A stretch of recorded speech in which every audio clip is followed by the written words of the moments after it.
সরকার বা বিএনপির পক্ষ থেকে এটা তুলনা সবসময় দেওয়ার চেষ্টা করা হচ্ছে যে এই যে প্রাতিষ্ঠানিক সংস্কার তার সাথে কিন্তু জনগণের যে দৈনন্দিন সমস্যা বা নাগরিক সমস্যাগুলো তার কোনো আসলে বিরোধ নাই, এবং এটা আসলে প্রাতিষ্ঠানিক সংস্কারগুলো সাপ্লিমেন্ট করবে সেই ইস্যুগুলোতে। আমাদের এটাকে আমরা কিন্তু বলতে শুনেছি যে আসলে এই সংস্কার হলে কি কৃষক তার আলুর ন্যায্য দাম পাবে কিনা, অর্থাৎ এই যে একটা তুলনা, এই প্রাতিষ্ঠানিক সংস্কার সংবিধান সংস্কার হলে কি আসলে আমের প্রতিকার মানুষ পাবে কিনা। আসলে আমাদের প্রাতিষ্ঠানিক সংস্কারগুলো দরকার, এটা হচ্ছে আমাদের রাষ্ট্রের ভিত্তি। আমাদের রাষ্ট্র অনেকগুলো প্রতিষ্ঠানের মধ্যে দিয়ে কাজ করে, ফলে আপনি যদি প্রতিষ্ঠানগুলোর মধ্যে অ্যাকাউন্টেবিলিটি নিশ্চিত করতে না পারেন, ফলে তখন আপনি নাগরিক সমস্যাগুলো অ্যাড্রেস করতে পারবেন না। আজকে যে যতগুলো ক্রাইসিসের কথা আপনি বলতেছেন সেটার জন্য অ্যাকাউন্টেবল করা হবে কাকে? গভর্নমেন্টকে। কিন্তু আপনি অ্যাকাউন্টেবল কিভাবে করবেন?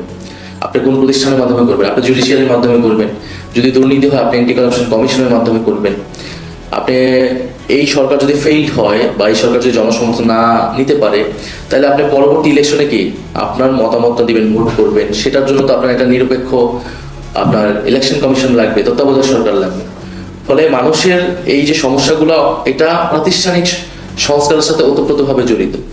এই কারণে এটাকে আসলে কোনো বিরোধ করার বিরোধাত্মক কিছু না, যেহেতু এটা আমাদের জুলাই গণঅভ্যুত্থানের পরে প্রধানতম এজেন্ডা ছিল, ফলে এটাকে আমরা এখনো অনেক বেশি প্রায়োরিটি দিচ্ছি। কিন্তু এমন না যে আমাদের দৈনন্দিন সমস্যা আমাদের সেগুলো নিয়ে আমরা কথা কম বলছি বা সেগুলোকে আমরা প্রায়োরিটি দিচ্ছি না।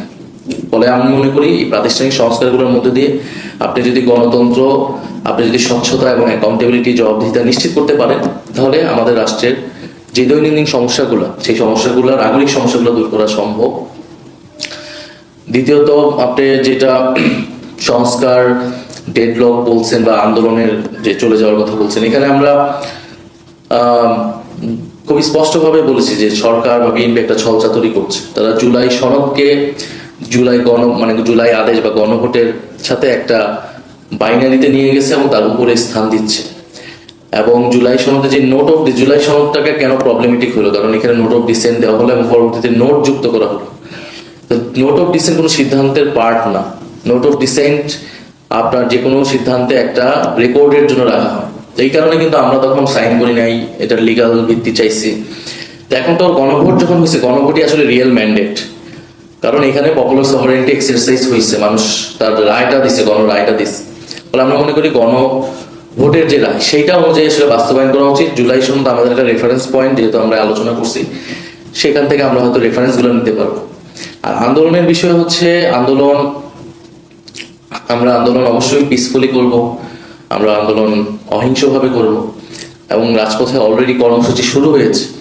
কিন্তু এই কর্মসূচি কতটুকু বৃদ্ধি পাবে, কতটুকু কঠোর অবস্থানে যাবে, এটা তো নির্ভর করবে সরকার কতটুকু এই আন্দোলনে সাড়া দিচ্ছে অথবা তারা দাবিগুলো মেনে নিচ্ছে। আমরা তো খুবই ক্লিয়ারলি বলেছি যে আমরা বিরোধী দল রেসপন্সিবল অপোজিশন হইতে চাই এবং কোঅপারেট করতে চাই গভর্নমেন্টকে।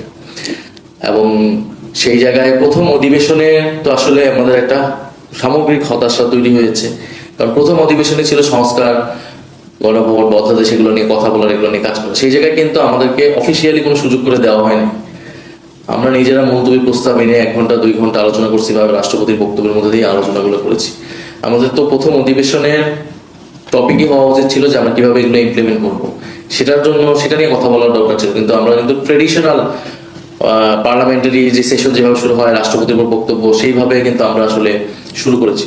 ফলে সরকার এটাকে ইগনোর করতে চাচ্ছে, এবং সেজন্য আমরা মনে করতেছি যে আমরা এখন যে ডায়ালগিক জায়গায় একটা ওয়েতে যাচ্ছি, সরকারের সাথে বিভিন্ন স্টেক হোল্ডারদের সাথে আমরা কথা বলছি, পাশাপাশি আমরা রাজপথে কর্মসূচিগুলো দিচ্ছি। কিন্তু যদি সরকার কোনো ধরনের স্পেস না রাখে এই আলোচনাগুলো, বা তারা ডেডলক এই কারণেই বলা হচ্ছে কারণ সরকার এখনো সম্পূর্ণভাবে অস্বীকার করে না যে সংস্কার করবে না। সরকার খুবই এখনো ক্লিয়ার পজিশন নেয় নাই, একটা ছলচাতুরি তারা করছে। তারা বলতেছে জুলাই সনদ করবে বা সংস্কার করবে, বা অধ্যাদেশ যেগুলো ল্যাপস হয়েছে সেগুলো তারা নিয়ে আসবে, কিন্তু কবে নিয়ে আসবে, কিভাবে আনবে, কতদিন হবে, এটা আমরা ক্লিয়ার না। ফলে এখানে একটা অচল অবস্থা আসলে তৈরি হয়েছে। এই অচল অবস্থা থেকে আমরা বের হইতে চাই, এটার দায়িত্ব সরকারকে নিতে হবে, এবং আমরা আমাদের জায়গা থেকে সেই জন্য কাজ করছি। ধন্যবাদ আপনাকে।